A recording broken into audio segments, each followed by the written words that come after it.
Hello everyone, देखिए next topic करते हैं हम vector form of Newton's law of gravitation. देखो वेक्टर फॉर्म में कैसे लिखेंगे इसको। देखो जैसे हमने दो बॉडीज़ कंसीडर कर ली कि जिसमें एक है मास m1 और एक का मास है कितना m2 है। ठीक है, ये m1 मास हो गया और ये वाला m2 मास हो गया और इनके बीच का जो डिस्टेंस है वो कितना है, मान लीजिए r है।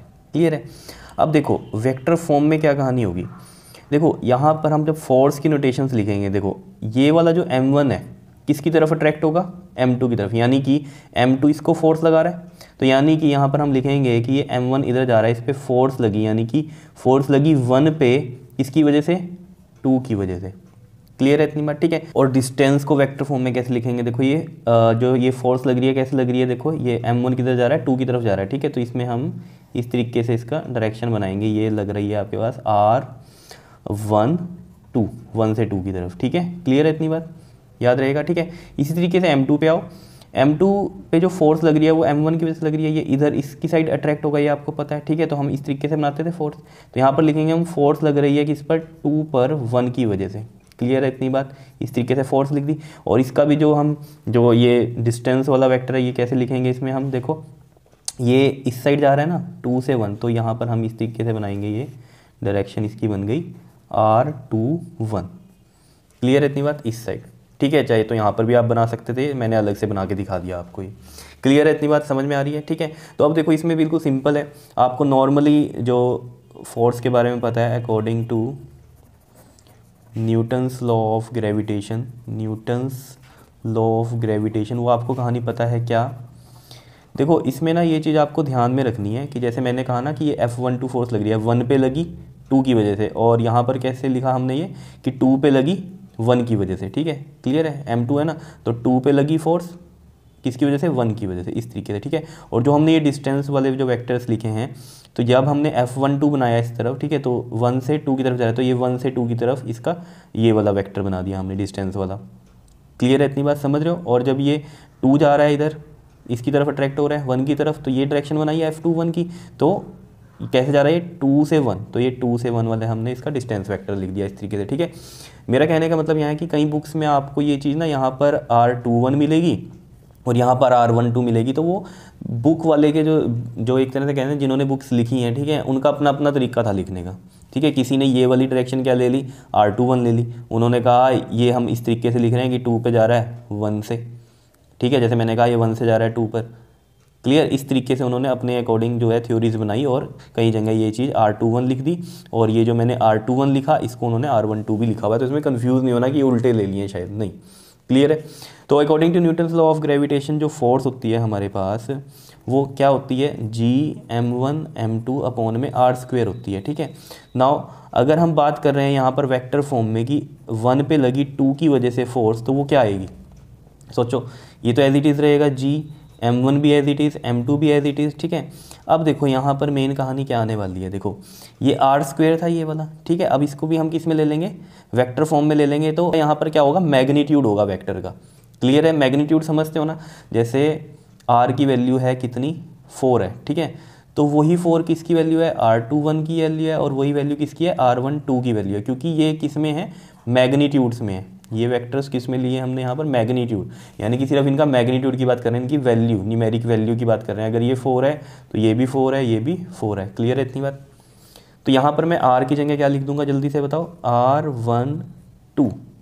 क्लियर, वेक्टर, और ये इसका क्या है, सिर्फ मैग्नीट्यूड है और उसका स्क्वायर है। ये चीज़ आपको याद रखनी है, मॉडुलस जहाँ लगता है यानी कि मैग्नीट्यूड की बात हो रही है। ठीक है, अब इसमें हम इसकी डायरेक्शन बताएंगे। डायरेक्शन कौन बताता है, यूनिट वेक्टर बताता है। कौन बनाता है, यूनिट वेक्टर। तो अगर ये R12 वेक्टर ये है तो इसकी डायरेक्शन है, तो ये मैं यहाँ R12 यूनिट वेक्टर लिख सकता हूँ, और R21 की इधर डायरेक्शन है तो ये मैं लिख सकता हूँ R21 यूनिट वेक्टर। क्या इतनी बात क्लियर है। तो यहाँ पर हमें पता है जो F12 की डायरेक्शन है वो कैसी है, इस साइड है, तो ये कौन सा यूनिट वेक्टर लिखेंगे हम इसमें, जल्दी से बताओ, ये देख लो R12। तो यूनिट वेक्टर जब हमने लिख दिया यहाँ पर, तो उससे ये पता चल गया कि ये क्या है, वेक्टर फॉर्म में है, क्योंकि हमने इसकी डायरेक्शन बता दी। क्लियर है, तो वेक्टर फॉर्म का मतलब ही क्या है कि डायरेक्शन आप बताते हो साथ में। ठीक है ना, तो डायरेक्शन हमने बता दी F12 की। क्लियर है इतनी बात। ठीक है, इसको मान लो आप, ये हो गई आपकी फर्स्ट इक्वेशन। बताओ सिमिलरली आप निकालो फोर्स F2 पे लगी 1 की वजह से, तो वो 2 पे लगी 1 की वजह से कैसे निकालोगे, देखो Gm1 m2 अपॉन में r² होता है। ठीक है, अब r इसमें कौन सा लेंगे, वेक्टर लेंगे, वेक्टर की फॉर्म में लेंगे जो डिस्टेंस होगा, तो वो कौन सा होगा इस डायरेक्शन में, देखो ये वाला कौन सा लिया था हमने, ये r21 वेक्टर। और r21 वेक्टर का भी क्या लेना है, सिर्फ यहाँ मैग्नीट्यूड, बिकॉज जो फॉर्मूला है उसमें क्या होता है, सिर्फ मैग्नीट्यूड होता है, ठीक है। तो मैग्नीट्यूड ले लिया हमने, क्लियर। और जो इसमें अब डायरेक्शन बताएगा वो कौन बताएगा, यूनिट वेक्टर बताएगा। आपको पता है कोई फ़र्क नहीं पड़ता, कई बच्चे सोचेंगे यहाँ तो नहीं है, यहाँ कैसे आ गया, तो यूनिट वेक्टर की वैल्यू तो 1 होती है, तो ये सिर्फ डायरेक्शन बताता है। तो यहाँ पर F21 के लिए अगर बात हो रही है तो ये डायरेक्शन है, ये कौन सा वेक्टर बता रहा है हमें, यूनिट वेक्टर कौन सा है, ये R21 यूनिट वेक्टर है। क्या इतनी बात क्लियर है या नहीं है, बताओ, कोई दिक्कत इसमें, ठीक है। अब देखो एक चीज़ को समझना यहाँ पर कि ये जो R12 है और जो R21 है, ठीक है, अगर हम यहाँ से देखें R21 जो यूनिट वेक्टर है वो है minus of R12 unit vector, because in दोनों की डायरेक्शन क्या अपोजिट है। ये यूनिट वेक्टर देखो कहाँ जा रहा है, इस साइड, और R21 कैसे जा रहा है, इस साइड। तो नेगेटिव साइन क्या शो कर रहा है कि ये वेक्टर्स हैं तो इक्वल, बिकॉज इनका मैग्नीट्यूड तो इक्वल है, लेकिन इनकी डायरेक्शन अपोजिट है, तो माइनस साइन से हमने इसको लिखा। तो अगर ये चीज़ आपको पता चल रही है यहाँ पर, क्लियर, तो ये चीज़ मैं यहाँ पुट करूँ तो देखो F21 वेक्टर क्या हो जाएगा, जल्दी से बताओ यहाँ पर, GM1 M2। और देखो यहाँ पर ये R21 जो है, अगर मैं यहाँ पर इसको R12 लिख रहा हूँ इसको, ठीक है, तो इसको मैं लिख रहा हूँ यहाँ पर देखो R12 यूनिट वेक्टर, और नेगेटिव साइन शो कर रहा है तो ये नेगेटिव साइन यहाँ लगा दिया मैंने। बात आती है अब इसकी R21 की। देखो अब ये R21 जो है ना, इसको मैं R12 लिख सकता हूँ, लिख सकता हूँ कि नहीं लिख सकता हूँ। देखो अभी मैंने आपको बताया था यहाँ पर ये जो वेक्टर्स हैं, ये वाला R12, ठीक है, और R21, ठीक है, या फिर R, ठीक है, ये सब इक्वल है, बिकॉज R तो आपको पता है नॉर्मल वैल्यू होती है। तो यहाँ भी हम इनके क्या कर रहे थे, सिर्फ मैग्नीट्यूड्स की बात कर रहे हैं, हम इनके वेक्टर फॉर्म के उस मतलब वेक्टर फॉर्म में बात नहीं कर रहे हैं, हम सिर्फ इसके क्या कर रहे हैं, इस वेक्टर के मैग्नीट्यूड की बात कर रहे हैं। तो मैग्नीट्यूड जब भी बात होगी तो सिंपली हम क्या लिखेंगे, R21 की जगह क्या लिख दूंगा मैं, R12 लिख दूंगा, और उसका मैग्नीट्यूड का स्क्वायर लिख देंगे। यहाँ से आया ये, कई बच्चों को कन्फ्यूज़न होती है इसमें कि ये कैसे लिखा है, यहाँ तो माइनस में लिखना चाहिए था। माइनस में कब लिखते हैं, मगर एक वेक्टर फॉर्म में लिखना है, मैं तो यहाँ पर मैग्नीट्यूड लिख रहा हूँ, मैग्नीट्यूड सिर्फ। तो मैग्नीट्यूड, क्योंकि नेगेटिव साइन क्या शो कर रहा है, डायरेक्शन, और जब मैग्नीट्यूड सिंपल बात है, यानी कि स्केलर क्वांटिटी की बात हो रही है, तो सिर्फ मैग्नीट्यूड की बात हो रही है, तो हम वहाँ डायरेक्शन की बात नहीं कर रहे, इसलिए यहाँ माइनस नहीं लगाया।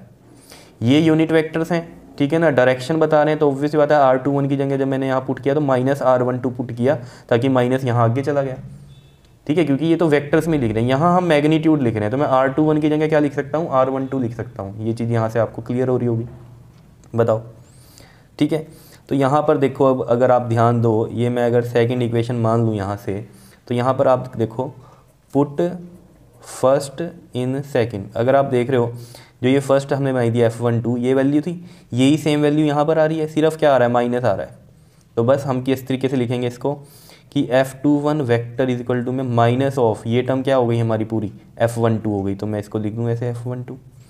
और ये चीज़ देखो क्या शो कर रही है आपको, यहाँ से आप देखो, खुद देखो, ये इसकी तरफ जा रही है फोर्स और ये इसकी तरफ, दोनों कैसी फोर्सेज हैं, ये अपोजिट डायरेक्शन में फोर्सेज हैं, तो ये अपोजिट डायरेक्शन में फोर्सेज आ रही हैं, इक्वल हैं और क्या हैं, अपोजिट भी है। नेगेटिव साइन क्या बता रहा है इनको, अपोजिट में है, ठीक है। और नेगेटिव साइन क्या यहाँ पर शो कर रहा है, एक तरह से हम क्या बोल देंगे इसको कि ये अट्रैक्ट कर रही हैं, ठीक है। अपोजिट भी हम इस तरीके से नहीं बोल सकते, देखो अपोजिट का मतलब क्या हो जाता है ना, कई बार देखो अपोजिट का मतलब ऐसे हो जाता है, ये फोर्स इधर लग रही है, एक फोर्स इधर लग रही है, जैसे F12 और F21, ये हो जाता है अपोजिट। तो यहाँ पर तो ये इस तरीके से लग रही हैं, ठीक है। तो ये क्या हो, इस तरीके से हम यहाँ पर क्या लिख सकते हैं कि ये क्या है, अट्रैक्टिव फोर्स है। तो नेगेटिव साइन को हम यहाँ अपोजिट ना लिख के क्या लिख दें कि नेगेटिव साइन क्या शो कर रहा है कि ये कैसी हैं, अट्रैक्टिव फोर्सेस हैं, ठीक है। तो मैं यहाँ पर लिखता हूँ, देखो ये कहानी समझ में आई आपको, ठीक है। तो ये भी यहाँ से प्रूफ होता है कि ये दोनों फोर्सेस कैसी हैं, इक्वल हैं, लेकिन डायरेक्शन इनकी अलग है, क्लियर है। तो मैं यहाँ पर लिख देता हूँ, in this negative sign shows that the gravitational force is attractive in nature। Clear है इतनी बात, बताओ समझ में आई कहानी, ठीक है। अब कई बुक्स में क्या होता है, देखो कई बुक्स में आप देखना कि जो F21 की वैल्यू लेके चलते हैं ना, वो ये लेके चलते हैं, ये माइनस में ये वाली, ठीक है। तो फिर वहाँ पर F12 की भी उसी तरीके से लिखी होती है। तो अगर F12 की आप लिखते, वैसे आपको करने की ज़रूरत नहीं है, वैसे आपको बता रहा हूँ कि कई बच्चे सोचते हैं F12 की वैल्यू ये लिख दी, F12 की वैल्यू तो कहीं बुक्स में माइनस में लिखी हुई है, तो वो माइनस में कैसे लिखी है, यहाँ पर आपने क्या करना है, R12 की जगह अब क्या करना है, पुट R21। तो R12 नेगेटिव है और ये R21, ठीक है, तो R12 क्या होगा, माइनस ऑफ R21 होगा। तो यहाँ पर क्या वैल्यू पुट करूँगा, अगर मैं देखो यहाँ पर करते हैं इसको, F12 वेक्टर अगर बने हमारे पास G M1 M2, R12 की जगह क्या आ जाएगा, R21 यूनिट वेक्टर और माइनस में आएगा, और नीचे इस R12 की जगह क्या लिख सकते हैं हम, R21 लिख सकते हैं, R21 का स्क्वायर, ठीक है जी, मैग्नीट्यूड का। तो इस तरीके से आपने देखा होगा F12 ऐसे भी लिखी हुई है, तो इसमें कन्फ्यूज़ नहीं होना, जैसे मैं आपको करा रहा हूँ ना आप ऐसे करना, बिल्कुल सही जाएगा आपका एग्जाम में, ठीक है। बुक्स में बहुत ज़्यादा कन्फ्यूज़न है इन चीज़ों को लेके, ठीक है, तो मैंने सिर्फ और सिर्फ ये चीज़ यहाँ क्यों बताई, कहीं बुक्स में ये चीज़ लिखी हुई है F12 को, तो आपने समझना कि कैसे लिख दी वहाँ डायरेक्ट, तो जैसे मैंने आपको कराया आपने ऐसे ही करना है, बिल्कुल क्लियर। अब ये चीज़ हो गई, ठीक है। अब अगर हम बात करें कि इसमें जो M1 और M2 है, अगर इनको हम क्या करें कि किसी पोजीशन वेक्टर से हम लिखें, मतलब इस तरीके से मैं आपको कह रहा हूँ कि जैसे ये कोऑर्डिनेट सिस्टम है, ठीक है, ये वाला, ये x हो गया, ये वाला y हो गया, मैं कह रहा हूँ यहाँ पर ये पड़ा है M1, ठीक है, और इतने ये डिस्टेंस पे क्या पड़ा है, M2 पड़ा है, ठीक है जी। तो M1 की जो पोजीशन है, पोजीशन वेक्टर्स मैंने R1 लिख दिया, ठीक है, और ये वाले की पोजीशन वेक्टर क्या लिख दिया मैंने, R2 लिख दिया, ठीक है जी, ओरिजिन से, क्लियर है। और इन दोनों के बीच का जो ये डिस्टेंस है, ठीक है, ये हम बात करेंगे अभी, क्लियर। बताओ जी कोई दिक्कत इसमें, ठीक है। अब 1 बाय 1 इसमें हम बात करेंगे, चलो इसमें थोड़ा सा लिख दें हम अगर ये कि if R1 and R2 vector are the position vectors, मैं लिख देता हूँ ये। तो देखो यहाँ पर मैंने ये लिख दिया कि if R1 and R2 vector are the position vectors of M1 and M2, M1 and M2 के लिए ये पोजीशन वेक्टर्स हो गए, ठीक है। अभी देखो अगर हम बात करें इसमें कि ये M1 इसकी तरफ अट्रैक्ट हो रहा है, तो कौन सी फोर्स लगती है, जल्दी से बताओ, F12, 1 पे लगी 2 की वजह से, यही होती है, ठीक है। और जो हम इसके डिस्टेंस की अगर बात करें हम, तो ये कैसे लग रहा है, R12, अगर ये हम डिस्टेंस लेंगे, डिस्टेंस वेक्टर लेंगे, तो ये कैसे लिखेंगे हम, R12 वेक्टर, यही लिखेंगे, ठीक है। अब देखो यहाँ से कहानी को समझना, ठीक है, क्लियर है, इतनी बात समझ पा रहे हो। और अगर मैं यहीं पर बनाऊँ कि ये M1 और M2 का ये लाइन हो गई एक, ठीक है, दिखाने के लिए कि यहाँ लिखने की जगह नहीं है, ठीक है।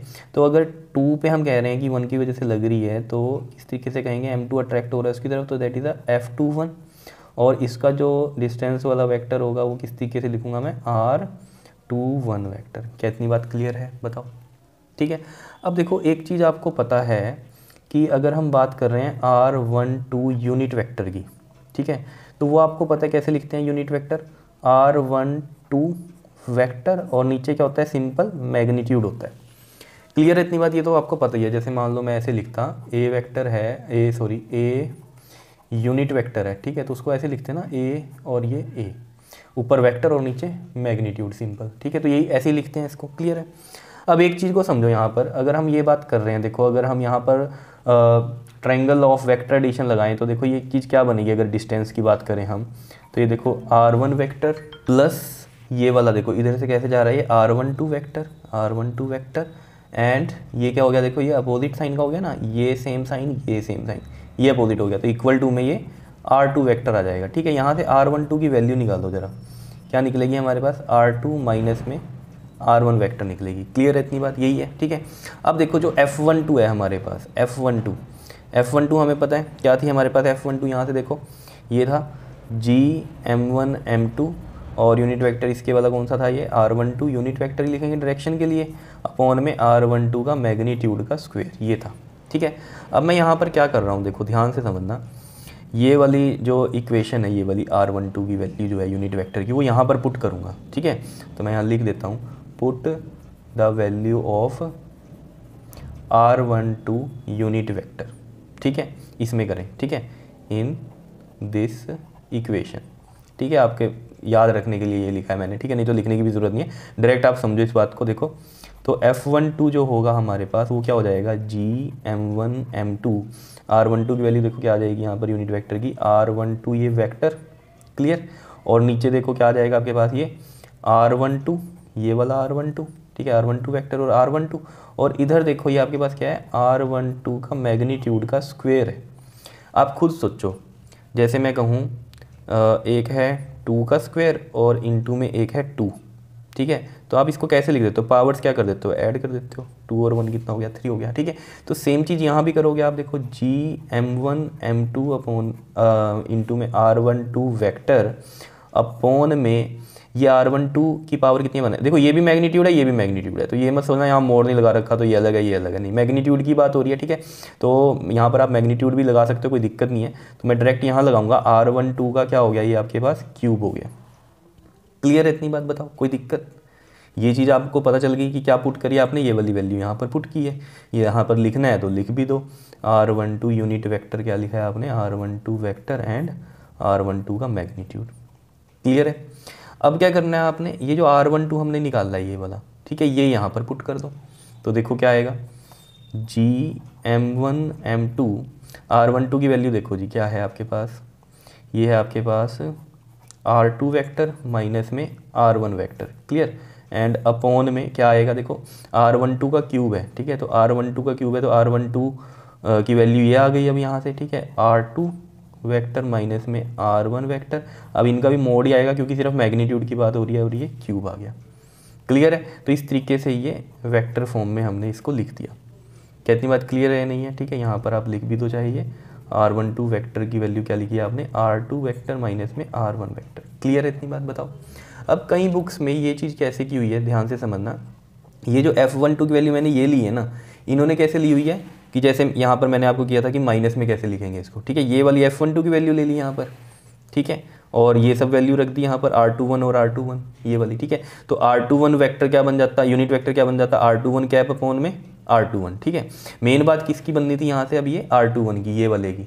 तो यहाँ से अगर आप देखो R21 की अगर कहानी बनाए हम तो वो कैसे बनेगी, देखो यहाँ पर हम बना के दिखाते हैं आपको। ये देखो, जैसे मान लो यही था आपके पास, ठीक है, ये M1 है, ये M2 है, ठीक है।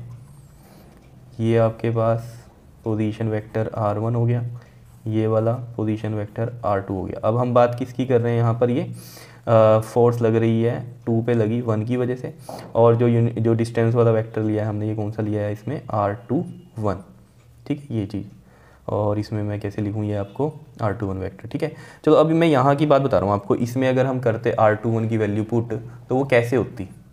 क्लियर, समझ रहे हो। F12 जैसे मैंने डायरेक्ट किया, अगर माइनस वाले फॉर्मूले से करते आप तो कैसे करते, तो R21 कैसे करते। अब यहाँ पर देखो मैं आपको बताता हूँ, F12 वेक्टर इजिकल टू में माइनस में GM1M2, R21 यूनिट वेक्टर को कैसे लिखते हैं, R21 वेक्टर अपॉन में R21 का मैग्नीट्यूड, ठीक है, और नीचे क्या है ये R21 का स्क्वायर। अभी R21 को कैसे लिखते हैं आप, ठीक है, देखो R21 और ये R21 स्क्वायर, ये क्या बन जाता है आपके पास मिलके R21 का क्यूब बन जाता, यही होता। क्लियर, जैसे यहाँ पर R12 का क्यूब बन गया था ऐसे ये बन जाता। और इसमें क्या करते हैं आप, इसमें F12 vector is equal to में माइनस में GM1M2। अब R21 की वैल्यू है मेन, यहाँ से निकाल दो जरा, देखो R21 की वैल्यू अगर हम देखें यहाँ से तो कैसे निकलेगी, देखो R2 plus R21, R2 vector plus में R21। देखो ये यहाँ तक आपका हो गया ये काम, ठीक है ना। ये तो मैं आपको वैसे समझाने के लिए बता रहा हूँ कहानी, कि कई बच्चे बुक्स देख के कन्फ्यूज़ होते हैं, तो कन्फ्यूज़ नहीं होना, लॉजिक से चलो किसी भी चीज़ में, ठीक। तो ये R2 वेक्टर प्लस में R21 vector is equal to में क्या होता, R1 वेक्टर होता। तो R21 वेक्टर क्या बन जाता, R1 वेक्टर माइनस में R2 वेक्टर बन जाता। कोई दिक्कत नहीं होती, यहाँ पर वैल्यू पुट कर देते। अब R21 ये था ना वेक्टर था, तो ये R1 माइनस में R2 हो जाता। क्लियर है इतनी बात। और नीचे क्या हो जाता आपके पास, ये जल्दी से बताओ, ये था ना कितना होता है ये, R1 माइनस में R2 का मैग्नीट्यूड का क्यूब, इस तरीके से बनता। समझ पा रहे हो बात को, ठीक है। तो ये चीज़ आपको क्लियर रहनी चाहिए कि अगर हम F12 में इस तरीके से माइनस वाली लेके चलते तो फिर किस तरीके से करना था ये, ठीक है। क्लियर है। चलो अब ये चीज़ F12 में निकाल ली हमने, ठीक है। अब अगर मैं जैसे ये तरीका मैंने आपको बताया, अगर इसमें F21 भी निकालना हो तो कैसे होगा, तो सिंपल कहानी है, डायग्राम यही बनने वाला है। R21 हमने निकाल ही लिया है, और R21 यूनिट वेक्टर आपको पता चली गया, R21 वेक्टर अपॉन में R21 होता है, ठीक है। अब आपको पता है F21 क्या होता है, फॉर्मूले के according GM1M2 R21 unit vector, और अपॉन में क्या होता है यहाँ पर R21 मैग्नीट्यूड का स्क्वायर होता है, जो कि यहाँ पर भी आपने बनाया था ये सिमिलरली वाला ये, ठीक है, ये चीज़ की थी। क्लियर है इतनी बात। अब इसमें भी कहानी बन सकती है, क्या बन सकती है कि ये फॉर्मूला ना लेके कहीं बुक्स में क्या ले रखा है, ये माइनस वाला ले रखा है यहाँ पर, समझ रहे हो इतनी बात? तो अब कन्फ्यूज़न आपकी दूर हो गई होगी। तो कैसे भी कर सकते हैं, कोई दिक्कत नहीं है, ठीक है। तो हम चल रहे हैं ईजी वे में कि प्लस वाले में ही लेके चल रहे हैं चीज़ों को, ठीक। तो यहाँ पर देखो अब क्या होगा आपके पास, ये हो गया GM1 M2। अब देखो R21 कैप की वैल्यू आपको पता है क्या होगी, R21 वेक्टर अपॉन में R21, ठीक है। और ये यहाँ पर क्या हो गया, R21 का स्क्वायर है, ठीक है। तो ये कितना हो जाएगा मिल के, देखो GM1 M2 R21 वेक्टर। देखो R21 की वैल्यू पुट कर दूँ मैं यहाँ पर, कितनी है, ये कितनी वैल्यू है, R1 माइनस में R2 वेक्टर, क्लियर है, ब्रैकेट में, ठीक है। और नीचे देखो ये क्या बन गया था, क्यूब बन गया था। ये क्या बन गया था यहाँ पर, R21 का क्यूब बन गया था, ठीक है। तो इस क्यूब को मैं कैसे लिखूँगा, देखो यहाँ पर R1 माइनस में R21 की वैल्यू हो गई, ठीक है। और इसके मोड का क्या हो गया, अब क्यूब हो गया, क्योंकि यहाँ पर ये क्यूब हो गया था, ठीक है। तो ये F21 आ गई। क्लियर है इतनी बात या नहीं? अब आपके मन में आ रहा होगा कि यहाँ पर भी ये सेम है, यहाँ पर भी ये सेम है। अगर यहाँ पर हमने माइनस से किया था तो F12 की वैल्यू यही सेम आ रही है, लेकिन माइनस आ रहा है ना। और F12 अगर आप लॉजिक लगाओ और ये वाली वैल्यू ये सेम है तो ये F21। तो यहाँ से एक चीज़ समझ में आ रही है, F12 माइनस में इक्वल टू में माइनस ऑफ F21 बन ही रहा है। तो ये चीज़ें बनेंगी हमेशा इस तरीके से, ठीक है। चलो इसमें ये करने की ज़रूरत नहीं है, सिर्फ समझाने की था आपको, जो कि बुक्स में आप कंफ्यूज ना हो जाओ, इसलिए मैंने ये समझाया, ठीक है। नहीं तो आपने यहाँ तक करना है, ज़्यादा ही मन करे अगर F21 भी निकालना है तो ये भी चीज़ आप निकाल के दिखा सकते हो, ठीक है। इतनी बात, नहीं तो ये यहाँ तक आप कर सकते हो, कोई दिक्कत वाली बात है नहीं इसमें, ठीक है जी, समझ में आ गया। तो मैंने आपको ये दोनों कहानियाँ बताई कि अगर माइनस वाली कहानी आ जाए तो कैसे करना है, ठीक है। तो आपका मन है आपके स्कूल में कैसे कराया, अगर माइनस की उससे कराया तो माइनस से कर लो, मैंने तो आपको बता ही दिया कि माइनस से भी कैसे होगा, ठीक है। नहीं तो ये बिल्कुल सिंपल तरीका है, कोई कन्फ्यूज़न नहीं होनी चाहिए इसके अंदर, ठीक है। नहीं समझ में आया तो दोबारा एक बार वीडियो को देखो, ठीक है। क्लियर कट अपने फंडे जो हैं सारे के सारे सही रखो, ठीक है। अगर फंडे आपके सही हैं तो आपको समझ में आएगा बुक्स में किस तरीके से क्या चीज़ लिखी हुई है। क्लियर है इतनी बात? बताओ कर लोगे इसको? ओके जी, थैंक यू।